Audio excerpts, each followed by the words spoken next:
Wake up, because the government is coming for your data. This is probably going to be the most important 6 minutes and 40 seconds of your 2025. Not just your future data, your past data too. Everything you've bought, every website you've visited, every location you've been to, every financial transaction you've made, they want it.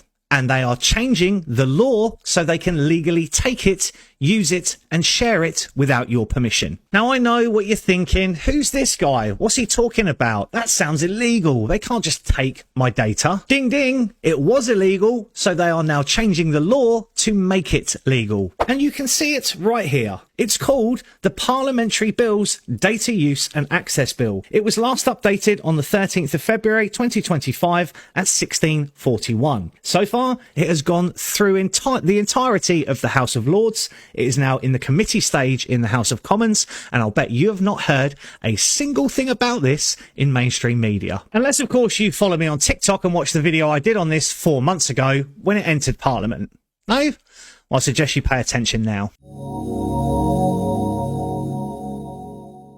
And let's make this abundantly clear. This isn't some online safety policy or a vague data protection law. This is a 270-page government bill quietly running through Parliament while everyone is too distracted by tax rises, net zero policies, and the usual media circus to notice. It's called the Data Use and Access Bill. And if you don't understand what's coming, you're in for a very big shock. So let's explain this in simple terms, because I'm not some high-end lawyer who sits reading through hundreds of pages of government legal jargon just for the fun of it. No, what I do is use AI to rip these documents apart, extract what actually matters, and expose what's buried inside. Because let's be completely honest, who has time to decode 270 pages of legal jargon? And when you strip away the fluff, this bill is one hell of a power grab. But what does the bill actually do? Because this isn't about protecting your data or making life easier.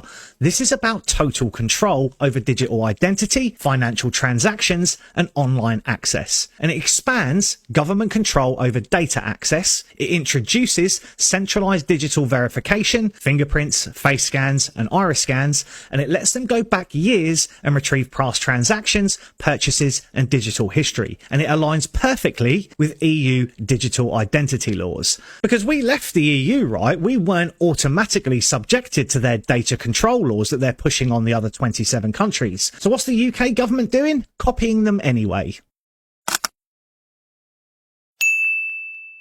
But we were supposed to be free of EU overreach, but instead, our own government is aligning us with Brussels under a UK branded version. And you won't hear a word about this in mainstream media until it's passed through. So let's talk about how far this bill goes. Let's break it down section by section. First up, we've got data access expansion. They're going back years. This bill doesn't just apply to your future data, it actually gives the government legal access to your historical digital records. Purchases, transactions, financial history, they can dig back years into your past. So if you ever thought your old transaction were private and long forgotten, you better start thinking again. Then there's the DVS, the Digital Verification Services. Welcome to mandatory biometrics. The government is building a centralized digital ID system, and it will require facial scans, fingerprints, iris scans, and biometric data for verification. And let's be real, you've been trained for this. You unlock your phone with your face, you use your fingerprint to approve payments, and you ask Alexa for your shopping, your weather, and your news. Well, they now have all of that. The government is formalising it all into a legal framework in a centralised system. But don't worry, it's not like they're tracking you, right? It's not like they're listening to you, right? Wake up. They're going to have everything you've ever done. And then there's government agencies sharing your data without your consent. This bill actually allows all public bodies to freely exchange your personal data. That includes the HMRC, the Home Office, the NHS, financial regulators, and even private corporations. Your data will no longer be restricted between departments. The government will have full centralized access to everything. Then there's big tech and government coordinating control. The bill creates government corporate data hubs that will control who gets access to what. If you're not part of the system, you're locked out. Then there's international data sharing. Your data can be sold overseas. This bill allows your data to be transferred to foreign governments and corporations. And this means your private records could now be accessed abroad. Then we have the next one, financial surveillance, banking control under consumer protection, because the FCA, the Financial Conduct Authority, gets expanded power to monitor your financial activity. So expect tighter restrictions on bank accounts, credit, loans and transactions. And businesses will be forced to comply. A levy system means businesses will have to pay for compliance. Non-compliance, fines, penalties and restrictions. This isn't just a UK thing, it's an EU blueprint.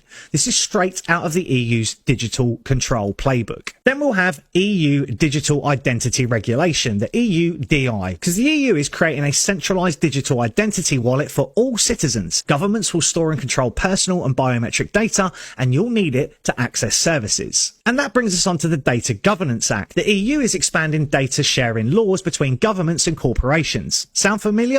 It should, because our government is copying it word for word. But they said it's about making life easier. Of course they did. Just like they said, I don't know, lockdowns were temporary. Digital currency was just a conspiracy theory. Vaccine passports were never going to happen. And 15-minute cities are just a convenience. And yet, here we are. But the next thing you're going to ask is, what can you do? Well, first up, I've been showing you the bill. You can read it. Don't take my word for it. See what's in there for yourself. Contact your MP, ask them if they support handing more of your data to the government, and share this video, because once this system is in place, there is no opting out. So I would like, share, comment, because this needs to be seen before it's too late. And if I was you, I'd wake up now. Go to the Parliamentary Bills webpage, search data, and you will see the bill at the top of the list. Whether you do or not, that's up to you.